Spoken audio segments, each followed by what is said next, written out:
Hello, this is Xbox Ahoy, and this is the first episode of my Black Ops 2 weapon guide. In this episode, we're covering the MTAR Assault Rifle.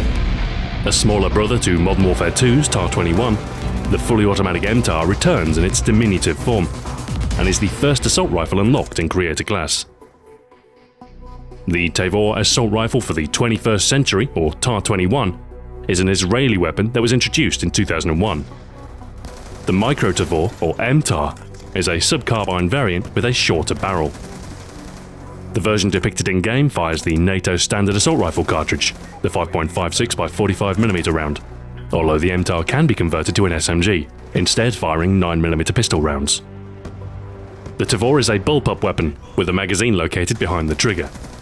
This allows for a shorter overall length, making it ideal for urban close-quarter use. In-game, the MTAR is a mid-damage assault rifle.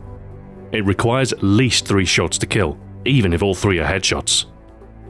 At a distance, you may need up to 5 shots to kill, although with a single headshot, you won't need more than 4. Range drop-off is moderate, with the MTAR losing its 3-shot kill potential outside of a close range.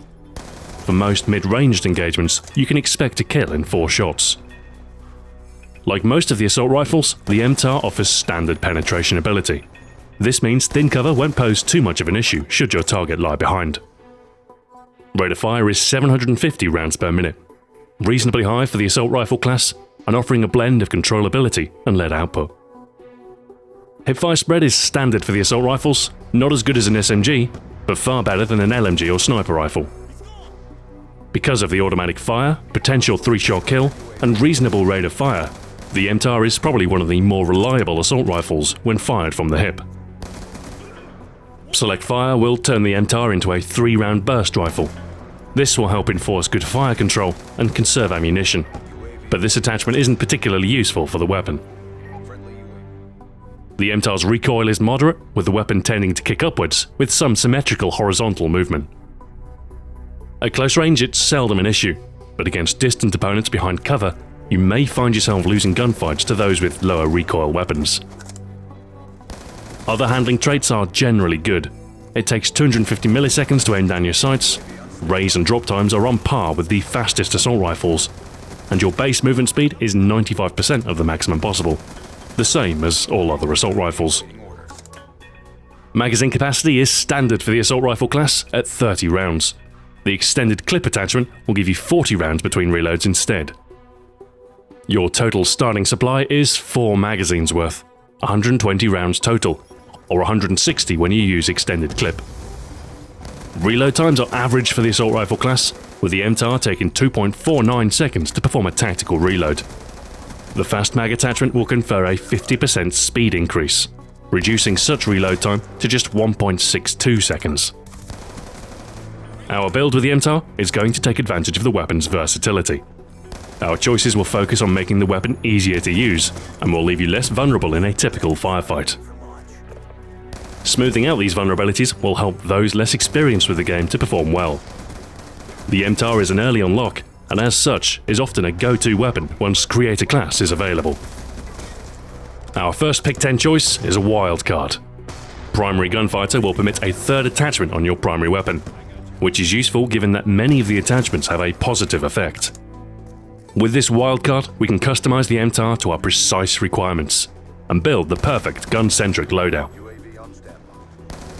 The reflex sight is our first attachment.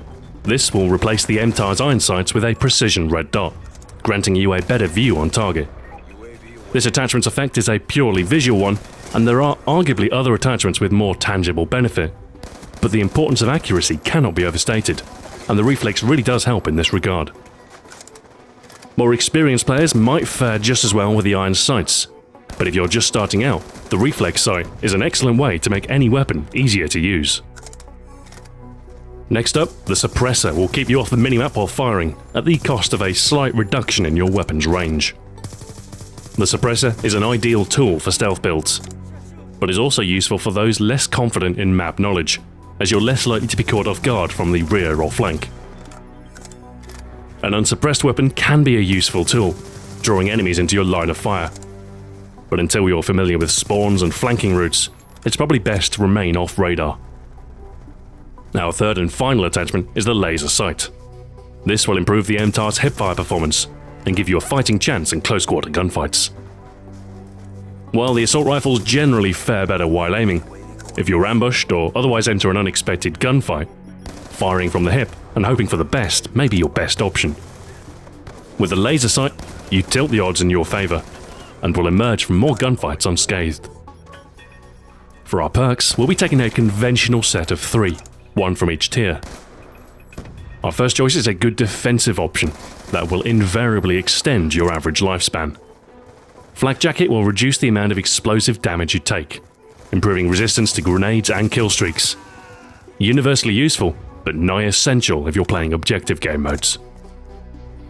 Second up, Toughness will reduce the amount of flinch when you take incoming fire, helping you to remain on target in a two-way firefight. With enemies taking multiple bullets to kill, every shot counts. So Toughness will prove useful in ensuring your shots connect, before your enemy has the chance to do the same. Our final perk, Dexterity, confers a couple of mobility benefits, both of which will improve your reactivity while on the move. The first benefit will allow you to climb ladders and mantle objects more quickly, reducing the time that you'll be left vulnerable while doing so. It's the second benefit that's more useful in our build, however.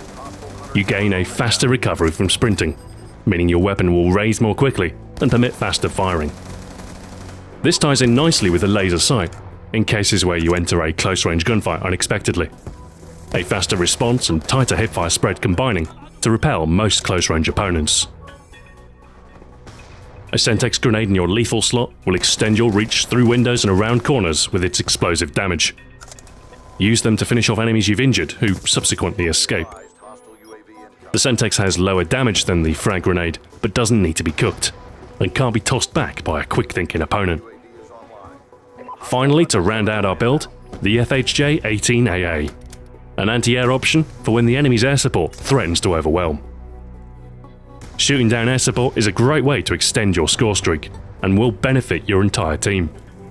Even the humble UAV can put your team on the back foot, and a single missile is all it takes to restore the balance. Those 10 choices round out our MTAR build, a versatile, well-rounded class for a similarly spec'd weapon. With our gun-centric loadout, we've had to forego tactical grenades, but it's a concession that's worthwhile for the sake of a better primary weapon. Employing a launcher in place of a pistol may leave you vulnerable should you run out of ammo and need a reload, but as long as you keep an eye on your ammo count and reloading cover, you can reduce the risks. If you feel confident using the iron sights, replace the reflex sight with fast mags for a nimbler loadout and less overall downtime. The MTAR works best at a middle range, so you'll want to avoid the longest sightlines and tightest interiors. Instead, aim to strike enemies from the side or flank at a comfortable range for the weapon, and avoid tackling entrenched enemies head-on. Instead, stay on the move and surprise the enemy instead of letting them come to you. Repositioning often will keep your enemy guessing. The suppressor will let you tackle enemies without revealing your location, so unless the opposing team is particularly alert or communicating effectively, you can silently cut deep into your enemy's defense. The MTAR is a well-rounded assault rifle that serves as a versatile introduction to the game. Its damage is consistent out to a reasonable range, and its rate of fire is higher than most others in its class. While it may not excel at any one thing, the remainder of its statistics are balanced enough. You will enter very few gunfights at a disadvantage. It is perhaps this lack of specialization that is the MTAR's downfall. The moderate recoil will harm your accuracy at a distance, where snipers and lower recoil weapons will have a distinct advantage in firefights. Similarly, you simply can't compete up close with SMGs. Their rate of fire and superior hipfire spread giving them a distinct advantage. Still, it is often better to be adequate in all situations than to specialize in one. And as long as you're aware of the weapon's limits, this versatile weapon will humiliate your opponent and leave them tarred and feathered. Thanks for watching, this has been Xbox Ahoy. Join me next time when I'll be covering the first of the SMGs in Black Ops 2, the MP7. Until then, farewell.